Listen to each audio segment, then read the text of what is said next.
इमाम हुसैन अलैहि सलाम की शहादत के बाद मैदान करबला में सन्नाटा छा गया।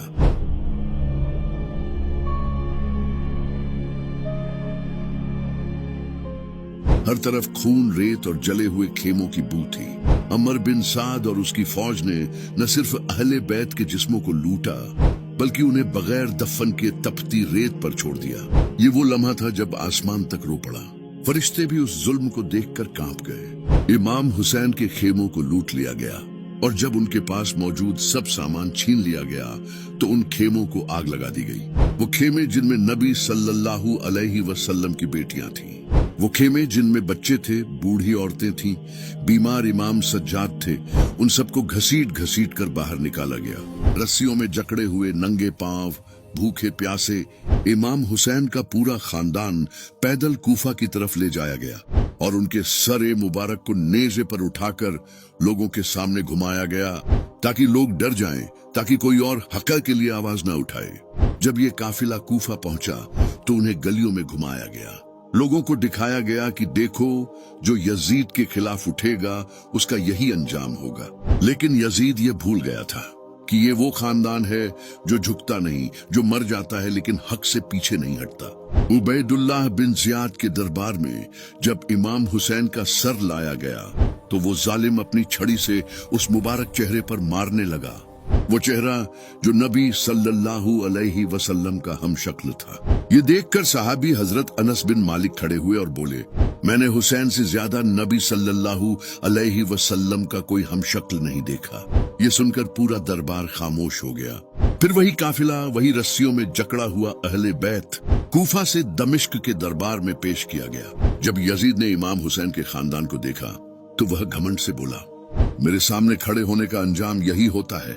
तभी इमाम अली अलैहि सलाम की बहादुर बेटी सैयदा ज़ैनब सल्लामुल्लाह अलैहा उठी और पूरी हिम्मत से बोली, ए यजीद, क्या तू नहीं जानता कि तूने उन लोगों को कत्ल किया है जिनसे नबी सल्लल्लाहु अलैहि वसल्लम मोहब्बत करते थे?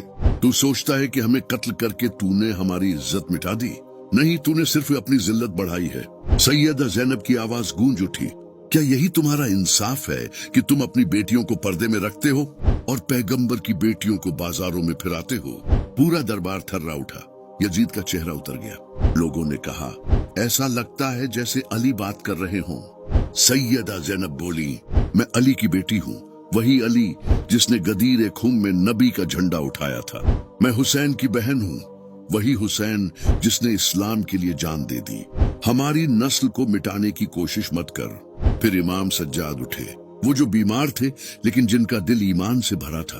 उन्होंने कहा, ऐ यजीद, मैं जमजम और सफा का बेटा हूँ। मैं उसका बेटा हूँ जिसने हजरे अस्वद को उठाया। मैं उसका बेटा हूँ जिसने मस्जिद हराम से मस्जिद अक्सा तक सफर किया और सिदरतुल मुंतहा तक पहुंचा। मैं अली का बेटा हूँ जिसने कुफ्र को हराया, जिसने नबी के साथ मिलकर लड़ाइयां लड़ी, जिसने सबसे पहले इस्लाम को कबूल किया और जिसने हक के लिए कभी झुकना नहीं सीखा। फिर इमाम सज्जाद ने कहा, आज तेरा वक्त है, कल हमारा होगा। दुनिया फानी है लेकिन अल्लाह का इंसाफ बाकी है। तू उस दिन कैसे जवाब देगा जब तेरे हाथों पर नबी के खानदान का खून होगा? पूरा दरबार सन्न रह गया। यजीद डर गया।